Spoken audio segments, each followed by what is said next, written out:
Pagdating naman sa mga negosyong may kinalaman sa teknolohiya, hindi rin nagpapahuli ang mga Pinoy. Tulad ng mga cellphone reloading station na talaga namang connect na connect sa kanilang mga suki. Sa panahon ngayon, isa na nga sa pangunahing pangangailangan natin ang cellphone. Kaya dapat lagi itong may load. At dito nakasilip ng pagkakataon ang iba nating mga kababayan para kumita. Ang V-Mobile, nakaisip ng paraan kung paanong sa pamamagitan lang ng isang telepono at isang SIM card, maaari nang makapagbenta ng load ng kahit anong network. Ang kaibahan nitong V-Mobile, gamit mo yung cellphone mo, makapagbebenta ka ng lahat ng klase ng prepaid, cards at saka electronic, para magkaroon ka ng negosyo.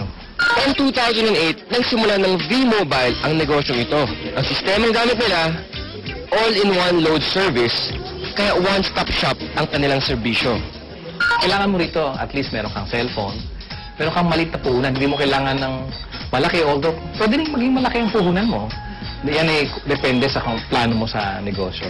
Kung gumagamit ka ng internet, napakasimple lang gagawin mo. Punta ka sa aming www.loadextreme.ph. Tapos pag nakita mo na itong website nito, diba, yung online loading, kiklik mo, lalabas dyan yung aming dialog box. I-enter mo yung account mo, papasok mo.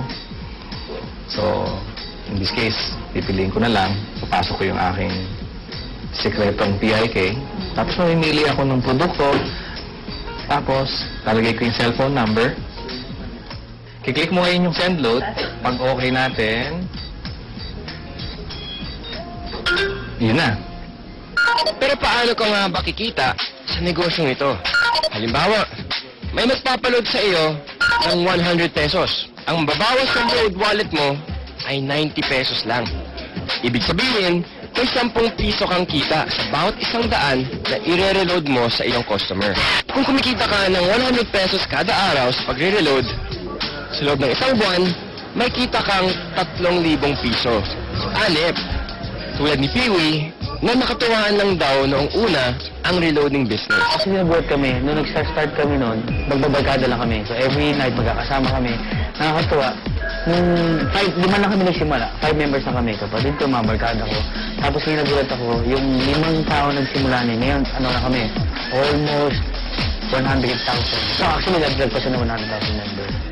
Ngayon, sa simpleng pagpindot-pindot lang daw niya ng cellphone, kumikita raw si Peewee ng mula 1,000 hanggang 5,000 piso kada linggo.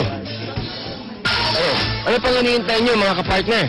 Oras na para ang hilig niyo sa paggamit ng cellphone, pakinabangan niyo rin at maging isang maliit na negosyo.